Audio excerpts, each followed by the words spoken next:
Finally, we basically got a Giannis trade request. He, as Sham says, wants to find a new home. That's a trade request. And now we can get talking with Giannis trades because we've been hearing it all uh before the trade deadline. Just what teams will be willing to give up for Giannis if Giannis is available. A lot of if Giannis was available. Well, damn, Giannis is available now. Teams, show your pockets. That's what Milwaukee's saying. He's saying, man, you all been talking, y'all been waiting for this man to be available. He's available now. Show your pockets. And I'm here to talk because the Raptors are one of those teams that's one, interested, two, has the capabilities and assets to get Giannis, and three, has a decision to make is if Giannis is actually good for this team right now. It's tough to say. A guy like Giannis, because like before the season started, I was saying on this channel, a guy like Brandon Ingram doesn't play for the Raptors. A guy with that pedigree, that shot making, that stardom. He can be a star. How Brandon Ingram plays. Those guys don't play for the Raptors, man. Don't choose to sign with the Raptors. And Giannis is on a whole nother level. This is an MVP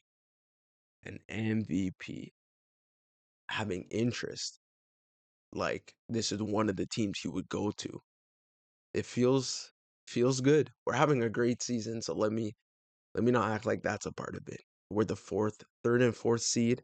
We'll see after today after we play the Knicks.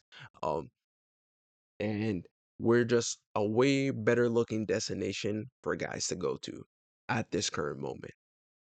We are a defensive minded team that Giannis can walk into and fit so well into, right? But it's like the thing that pushes the brakes for me, the thing that gets me skeptical about all this. What are we giving up? Because again, we are the third slash fourth seed in a season where our expectations were much lower than this. And at this point, fans have fallen in love with this team, fallen in love with the individuals, the hustle, the just the Raptors culture and basketball we play. Fans love. And how can you not? And now we're talking about gutting our team for one guy. And again, this ain't just one guy. This is the guy. This is the best player in the conference for the last who knows how many years. Him and Embiid, right? But Giannis has been a mainstay, and that it's hard to just shy away from that, even if the season we're having, even if IQ is damn in his prime right now. RJ has been steady for us all damn year that he's been available. He's been just a glue for us. We win when RJ's on the court. That's how the Raptors go. And you're telling me that we have to say goodbye to one of these guys after this season they're having, after how, ah, that's a tough part. That is the tough part because I can put my GM hat aside and just as a fan, I don't want to see that. Personally, I have grown an attachment to these guys. These guys have brought me such happiness this season. And for that to just be cut loose in the middle of the season that I'm talking about for a guy that is so amazing, it pulls at your heartstrings. So what are you supposed to feel? What are you supposed to feel? It's like if that trade happens and we lose IQ, Barrett, Jakob, some combination of those guys, maybe two of them, maybe C and B, who knows? I'm gonna feel indifferent. I'm gonna feel indifferent. On the other side, if the Raptors have the opportunity, if a report comes out, Raptors have the opportunity but decline for whatever reason, I'ma feel indifferent.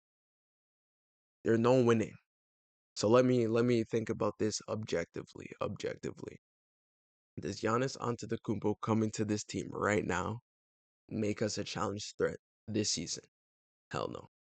We don't have the team for Giannis. You know what I mean? Giannis thrives with guys that can shoot the ball. IQ, our best shooter, probably going to be out the door. Then Brandon Ingram, he's more the mid-range kind of guy, not really a catch and shoot three. At least you don't trust him to learn like that's your position. You know what I mean? Scotty, not that either. Just no one really on the roster then would complement Giannis to the best of his abilities. Even though I feel like him and Scotty as the four and the five would be the scariest front court in the league. Probably the most expensive too, which is actually crazy. But